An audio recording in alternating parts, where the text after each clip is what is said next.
함께 나누실 성경 말씀 여호수아 7장 1절에서 15절의 말씀입니다. 구약성서 328면입니다.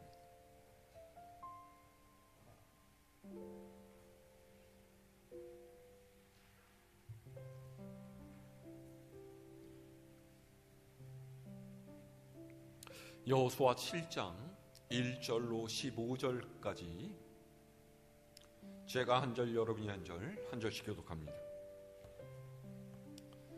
이스라엘 자손이 온전히 바친 물건으로 말미암아 범죄하였으니 이는 유다 지파 세라의 증손 삽디의 손자 갈미의 아들 아간이 온전히 바친 물건을 가졌음이라.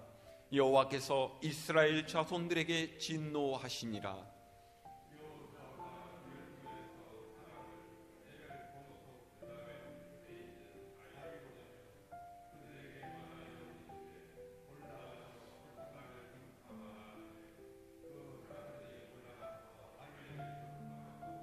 여호수아에게로 돌아와 그에게 이르되 백성을 다 올라가게 하지 말고 이 3,000명만 올라가서 아이를 치게 하소서. 그들은 소수이니 모든 백성을 그리로 보내어 수고롭게 하지 마소서 하므로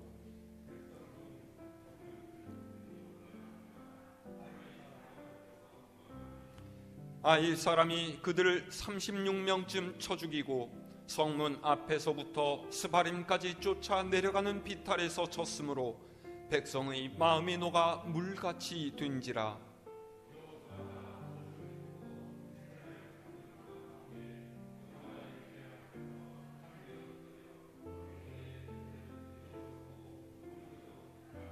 이르되 슬프도소이다 주 여호와여, 어찌하여 이 백성을 인도하여 요단을 건너게 하시고 우리를 아모리 사람의 손에 넘겨 멸망시키려 하셨나이까.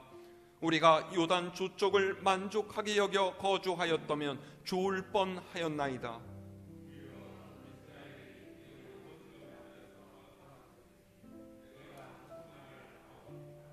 가나안 사람과 이 땅의 모든 사람들이 듣고 우리를 둘러싸고 우리 이름을 세상에서 끊으리니 주의 크신 이름을 위하여 어떻게 하시려 하나이까 하니,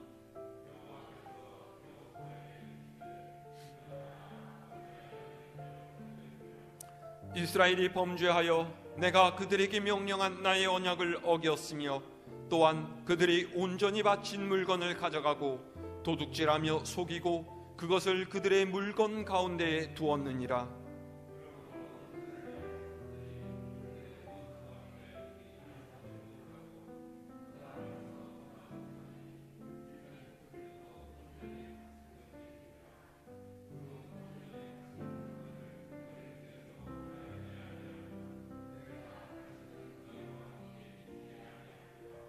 너희는 일어나서 백성을 거룩하게 하여 이르기를 너희는 내 일을 위하여 스스로 거룩하게 하라.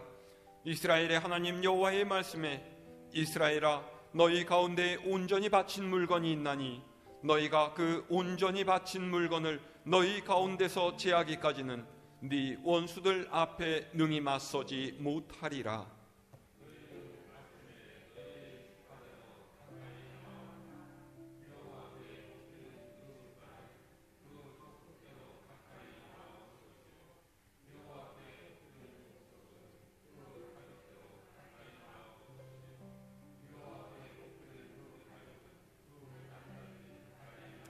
함께합니다. 온전히 바친 물건을 가진 자로 뽑힌 자를 불사르되 그와 그의 모든 소유를 그리하라. 이는 여호와의 언약을 어기고 이스라엘 가운데에서 망령된 일을 행하였음이라 하셨다 하라. 아멘. 할렐루야. 날씨가 많이 추워졌죠? 이번 주간 계속 1도, 0도, 영하 이렇게 내려간다라고 합니다. 밖에 외출하실 때 옷 따뜻하게 입으시고 마스크 꼭 끼시고, 그래서 감기 걸리셔서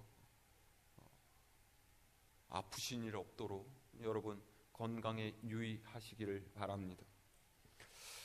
오늘 말씀은 이스라엘 백성이 가나안 정복 과정 중에서 당한 스디슨 패배에 대해서 기록을 하고 있습니다. 광야 40년의 시간이 지난 후에 이스라엘 백성이 드디어 가나안 땅으로 들어오게 되었습니다. 그런데 가나안 땅으로 들어오는 첫 걸음부터 만만치가 않았죠. 가장 먼저 이스라엘 백성을 가로막은 것은 거센 물결이 출렁대는 요단강이었습니다.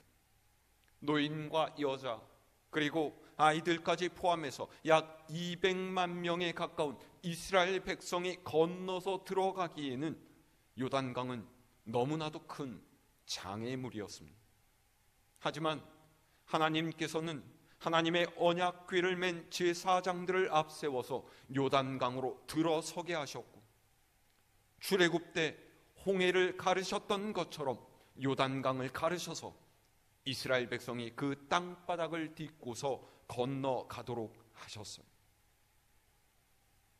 그 다음에 나타난 것이 무엇이었습니까? 여리고성이죠. 여리고성은 가나안 땅으로 들어가는 관문 역할을 하는 거대하고 견고한 성이었습니다. 군사훈련도 제대로 되어 있지 않았고요, 성을 공격할 만한 마땅한 장비도 없는 이스라엘이 함락시키기에는 불가능한 적이었죠. 하지만 하나님께서는 이번에도 이스라엘 백성에게 승리를 안겨주셨습니다. 엿새 동안 침묵을 지키면서 여리고성을 빙빙 돌았던 이스라엘이 일회째 되는 날 성을 7바퀴 돈 후에 나팔을 불면서 함성을 질렀더니 그 튼튼한 성벽이 무너져 내렸어요. 하나님께서 행하신 놀라운 기적으로 이스라엘 백성은 별다른 피해도 입지 않은 채 여리고성을 차지하고 그곳에 많은 물자를 약탈할 수가 있었던 것이죠. 그야말로 파죽지세, 거침없이 가나안을 점령해가는 이스라엘은 사기가 등등했습니다. 한껏 고양된 기분으로 그 다음 아이성을 치기 위해서 올라가요. 자, 오늘 말씀 2절을 다시 함께 읽어볼까요? 2절의 말씀입니다. 시작. 여호수아가 여리고에서 사람을 베델 동쪽 베다웬 곁에 있는 아이로 보내며 그들에게 말하여 이르되 올라가서 그 땅을 정탐하라 하매 그 사람들이 올라가서 아이를 정탐하고. 아멘. 여호수아는 아이성에 정탐꾼을 보내는 일부터 시작합니다. 아이성은 해발 800m 고지에 있는 작은 성이었어요. 여호수아 8장을 보면은 그 당시 실제 아이성의 인구가 12,000명밖에 되지 않았다라고 합니다. 노인과 여자 그리고 아이를 제외하면은 실제로 전쟁을 할 수 있는 인원은 그렇게 많지가 않았다라는 뜻이죠. 과연 아이성을 정탐하고 돌아온 정탐꾼들은 여호수아에게 이렇게 보고했습니다. 자, 3절의 말씀입니다. 시작. 여호수아에게로 돌아와 그에게 이르되 백성을 다 올라가게 하지 말고 이 3,000평만 올라가서 아이를 치게 하소서. 그들은 소수이니 모든 백성을 그리로 보내어 수고롭게 하지 마소서 하므로. 아멘. 정탐꾼들의 보고가 어땠습니까? 그 성은 작으니까 별다른 준비할 것 없이 그저 이 3,000명만 올라가서 공격해도 충분히 이길 수 있다라는 거예요. 모든 백성이 다 올라갈 필요가 없다라는 거죠. 그것은 괜한 수고일 뿐이라는 거예요. 보세요. 어쩌면 여기에 우리 신앙생활에 함정이 있는지도 모릅니다. 여리고는 견고하고 강하기로 이름난 큰 성이었어요. 이스라엘이 전력을 다해 싸워도 이길 수 없는 강적이었죠. 그래서 이스라엘은 전적으로 하나님을 의지했고 그분의 말씀에 순종했고 그래서 이길 수가 있었던 거예요. 그런데 여호수아를 포함해서 아이성을 정탐하고 돌아온 이들이 하는 말이 무엇입니까? 우리 힘으로 이기기에 충분하다라는 거죠. 이 말은 하나님께 도움을 요청하지 않아도 해낼 수 있다라는 말과 같습니다. 하지만 여러분, 우리의 인생에 하나님의 도우심이 없이 되는 일이란 아무것도 없습니다. 우리가 밤에 자고 아침에 일어나는 일부터 시작해서 별다른 생각 없이 언제나 똑같이 맞이하는 일상의 생활마저도 하나님의 도우심이 없다라면 이루어질 수 없는 일인 거예요. 내 삶의 모든 일이 하나님께 달려 있음을 아는 것, 그래서 언제나 하나님께서 나와 동행해 주시기를 구하는 것, 이것이 바른 신앙생활의 근본입니다. 하지만 안타깝게도 여호수아와 이스라엘 백성은 이것을 잊어버렸어요. 그래서 눈에 보이는 대로 사람이 판단에 따라서 아이성을 공격하자라고 했죠. 자, 어떻게 됐습니까? 그 다음 4절에서 5절 말씀 읽을까요? 시작.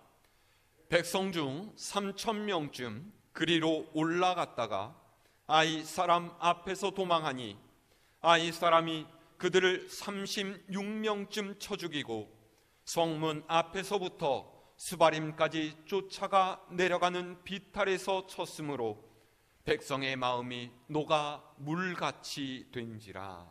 아멘. 아이성을 치러 갔던 3,000명이 그들을 방해되지 못하고 도망친, 아이성 사람들이 도망치는 이스라엘 백성을 쫓아서 36명을 쳐 죽였어요.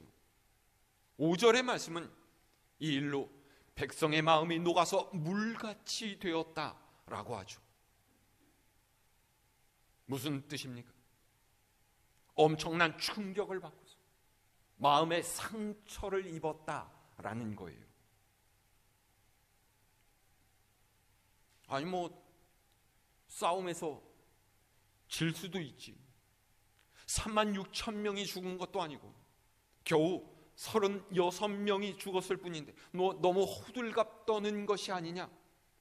여러분, 그런 생각 드십니까? 그렇지가 않습니다.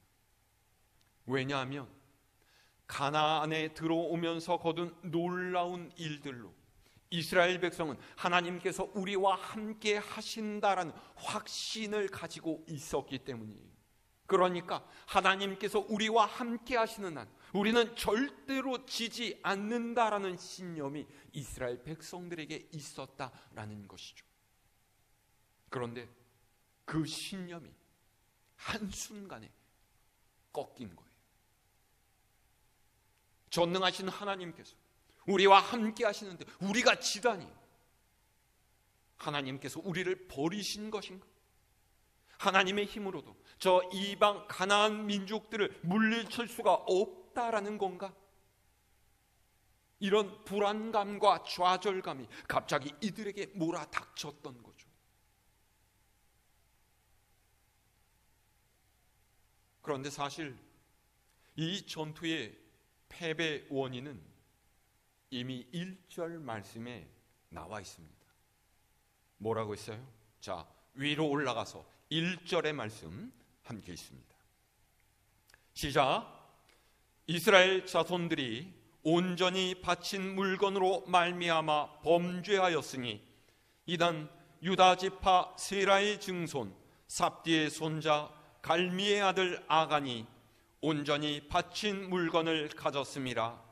여호와께서 이스라엘 자손들에게 진노하시니라. 아멘. 패배의 이유는 하나님께 온전히 바쳐진 물건을 아간이라는 사람이 탐내어 가짐으로써 죄를 지었고, 여호와 하나님께서 이 일로 이스라엘 백성에게 진노하셨기 때문이다 라는 거죠. 이것이 아이성 전투를 패배한 본질적인 원인입니다. 하지만 일의 진행을 보면은 그 과정에서도 문제가 있었다라는 것을 우리가 알 수가 있죠. 쉬워 보이는 일이라고 해서 내가 내 힘으로, 내 능력으로 할 수 있다라고 말하기 시작하면은요, 우리의 삶에 하나님의 자리가 없어집니다. 하나님을 바라고 하나님께 기도할 일이 없어져 버리는 거예요. 보세요.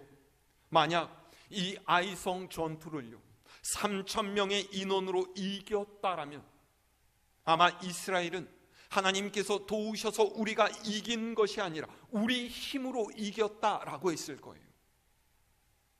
그러면 그 이후는 어떻게 되겠습니까?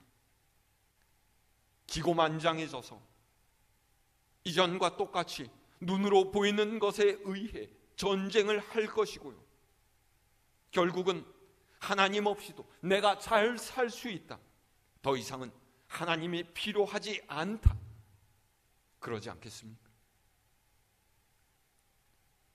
교만은 이렇게 시작되는 거예요. 여러분, 그리스도인의 삶은 오직 하나님의 손에 달려 있다라는 이 고백을 잊어서는 안 됩니다. 우리의 힘과 능력은 오직 하나님뿐이시라는 것을, 그분이 우리를 살게 하시는 분이시란 이 사실을 꼭 기억하실 수 있기를 바랍니다.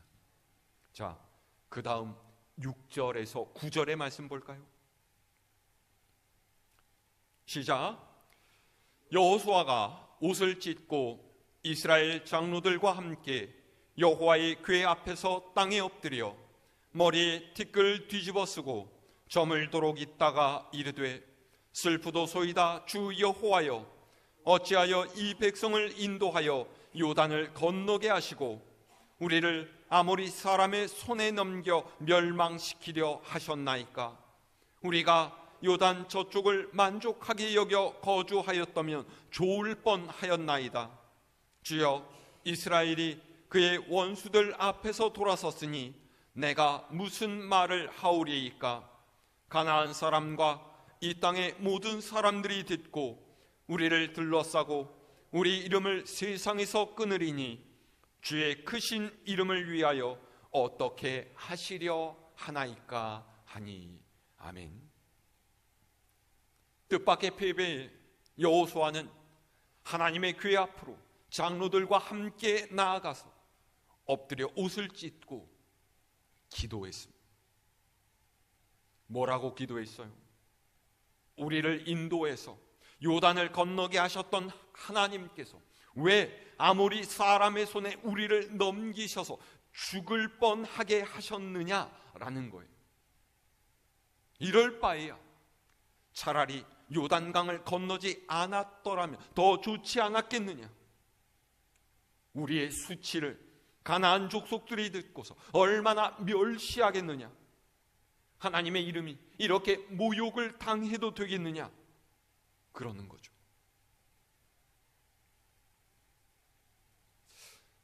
여호수아와 장로들이 옷을 찢은 채로 머리에 죄를 뒤집어 쓰고 슬퍼했지만은 사실 이들의 말은 비통한 표현이 아니라 하나님을 향한 원망이고 추궁입니다. 무슨 뜻이에요? 가나안 사람들은요, 자신들의 땅에 들어온 이스라엘 백성의 행보를 눈여겨보고 있었어요.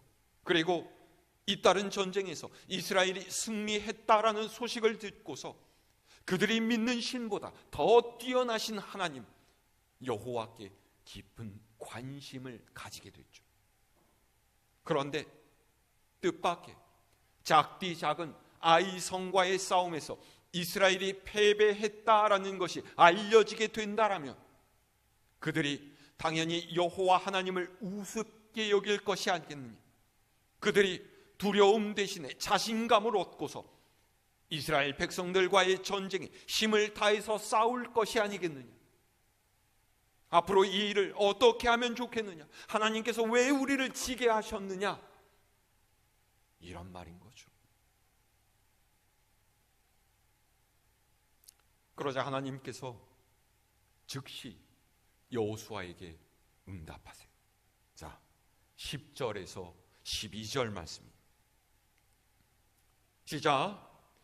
여호와께서 여호수아에게 이르시되 일어나라, 어찌하여 이렇게 엎드렸느냐. 이스라엘이 범죄하여 내가 그들에게 명령한 나의 언약을 어겼으며 또한 그들이 온전히 바친 물건을 가져가고 도둑질하며 속이고 그것을 그들의 물건 가운데에 두었느니라. 그러므로 이스라엘 자손들이 그들의 원수 앞에 능히 맞서지 못하고 그 앞에서 돌아섰나니 이는 그들도 온전히 바친 것이 됨이라. 그 온전히 바친 물건을 너희 중에서 멸하지 아니하면 내가 다시는 너희와 함께 있지 아니하리라. 아멘. 하나님께서는 여호수아에게 어째서 이렇게 엎드렸느냐 물으십니다.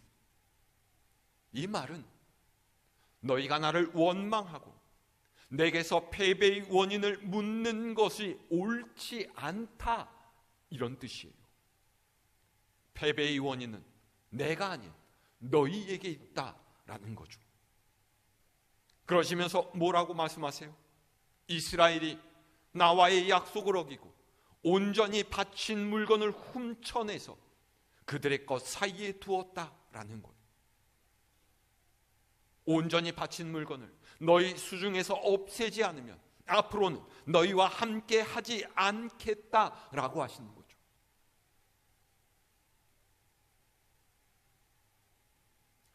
요단을 건널 때에도, 여리고를 정복할 때에도 하나님께서는 이스라엘과 함께 하셨습니다. 하나님의 언약궤와 제사장의 나팔은 하나님께서 이스라엘과 함께 하신다라는 상징이었죠. 그런데 이스라엘이 하나님께 온전히 바친 물건을 도둑질했기에 하나님께서는 이제 그들과 함께 하시지 않으시겠다라고 하시는 거예요. 우리 이것을 분명하게 기억해야 됩니다. 하나님께서는 여리고를 치기 전에 여호수아를 통해서 이스라엘 백성들에게 분명히 말씀하셨어요. 우리에게 호의를 베풀었던 장녀 라합과 그에게 속한 이들만 빼고서 성 안의 모든 생명을 진멸해라. 성 안에 있는 것들은 모두 하나님께 온전히 바쳐라. 바쳐진 것이 무엇이든지 탐내어서 손을 대지 말아라.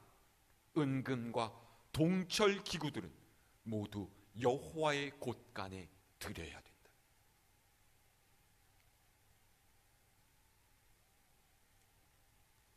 보세요. 하나님께서 말씀하지 않으신 것이 아니지 않습니까? 하나님께서 직접 주신 그분의 전쟁을 치르는 분명한 가이드가 있었어요. 그 말씀대로 행하면 아무런 문제가 없었을 것이죠. 그런데 그러지 못했다라는 거예요. 아간 한 사람이 욕심을 이기지 못하고 하나님께 바쳐진 것을 훔쳐 그의 것으로 삼았고 그 범죄가 이렇게 큰 사건을 일으킨 거예요. 하나님께서는 이어서 여호수아에게 이스라엘 백성이 어떻게 행해야 될지를 가르쳐 주십니다. 자, 13절에서 15절 말씀입니다. 시작. 너는 일어나서 백성을 거룩하게 하여 이르기를 너희는 내일을 위하여 스스로 거룩하게 하라. 이스라엘의 하나님 여호와의 말씀에 이스라엘아 너희 가운데 온전히 바친 물건이 있나니 너희가 그 온전히 바친 물건을 너희 가운데서 제하기까지는 네 원수들 앞에 능히 맞서지 못하리라. 너희는 아침에 너희의 지파대로 가까이 나오라. 여호와께 뽑히는 그 지파는 그 족속대로 가까이 나올 것이요 여호와께 뽑히는 족속은 그 가족대로 가까이 나올 것이요 여호와께 뽑히는 그 가족은 그 남자들이 가까이 나올 것이며 온전히 바친 물건을 가진 자로 뽑힌 자를 불사르되 그와 그의 모든 소유를 그리하라. 이는 여호와의 언약을 어기고 이스라엘 가운데에서 망령된 일을 행하였음이라 하셨다 하라. 아멘. 하나님께서는 여호수아에게 백성을 정결하게 하라고 말씀하시면서 내일 아침에 제비를 뽑아서 하나님의 소유를 가로챈 일을 구별해내라고 하셨어요. 누구인지 밝혀지면 그를 불사르고 그의 모든 소유물도 그렇게 하라고 하셨죠. 여호와 하나님과 이스라엘 사이 맺은 약속을 어기고 망령된 일을 행하였기 때문이라는 거예요. 보세요. 한 사람의 욕심이 공동체 전부를 위기에 빠뜨리고 힘들게 하지 않습니까? 이 말씀을 되새기 보면은요, 하나님께서는 회개할 기회를 주신 거예요. 다음 날 제비를 뽑기 전에 자백하고 회개하면서 하나님께 용서를 구했더라면 어땠을까요? 그런데 아간은 자신이 제비 뽑히기 전까지 그저 침묵합니다. 그리고 제비 뽑힌 후에야 비로소 내가 죄를 저질렀노라 자백을 하죠. 여러분, 오늘 말씀 12절에요 눈여겨 보아야 할 구절이 있어요. 이는 그들도 온전히 바친 것이 됨이라 라는 하나님의 말씀입니다. 이 말씀 무슨 뜻입니까? 하나님께서는 그저 그분의 것을 도둑질했다는 것만으로 이스라엘을 패배하게 하신 것이 아니에요. 하나님의 말씀에 순종하고 그분의 말씀을 따라야 하는 사람들인 이스라엘이 하나님의 백성답지 않았다라는 것을 말씀하고 계십니다.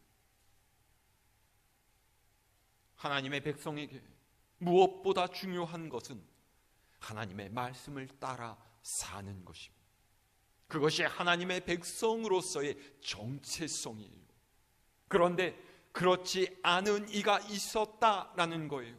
하나님의 말씀보다 세상의 물질을 더 귀하게 여긴 사람, 하나님과의 약속을 버리고 세상의 이득을 쫓아간 사람, 하나님께 온전히 바쳐진 인생으로 살아가는 것이 아니라 욕심을 따라서 세상의 방식으로 오히려 하나님을 대적한 이가 너희 중에 있었다라는 거죠. 그 사람이 바로 아간입니다.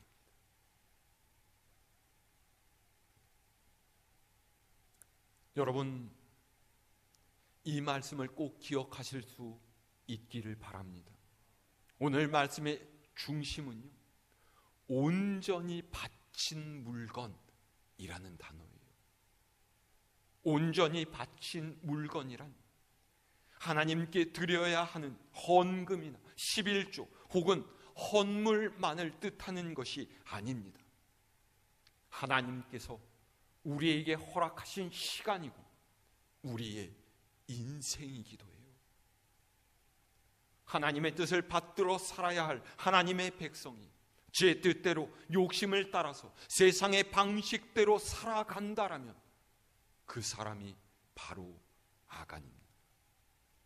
하나님께서 주신 사명을 이루기를 힘쓰지 않고 세상의 부귀와 권세와 명성을 쫓아서 살아간다라면 그 사람이 바로 아간이에요. 여러분은 어떻습니까? 하나님께 온전히 드려진 인생으로 살아가고 계십니까? 하나님을 바라보는 믿음으로 살겠노라고 다짐했던 하나님과의 약속을 잊어버린 채로 세상 사람들과 별다른 바 없는 인생으로 살고 있지는 않습니까? 오늘 여러분의 삶을 살펴보시기를 바랍니다. 잘못된 것이 있다면 지금이라도 돌이켜야 합니다. 제비 뽑힐 때까지 입을 다물고 어떻게든 피하려고 했던 아간의 어리석음이 우리의 것이 되어서는 안 됩니다. 우리의 겉모습뿐만이 아니라 우리의 속마음까지 살펴보시는 하나님 앞에 정결하고 신실한 삶을 살아가시기를 바랍니다. 우리 삶의 모든 모습이 하나님께 온전히 드려지는 것이 되고 하나님께서 쓰시는 귀한 일꾼으로 살아가기를 다짐하는 여러분 모두가 될 수 있기를 우리 주님의 이름으로 축원합니다.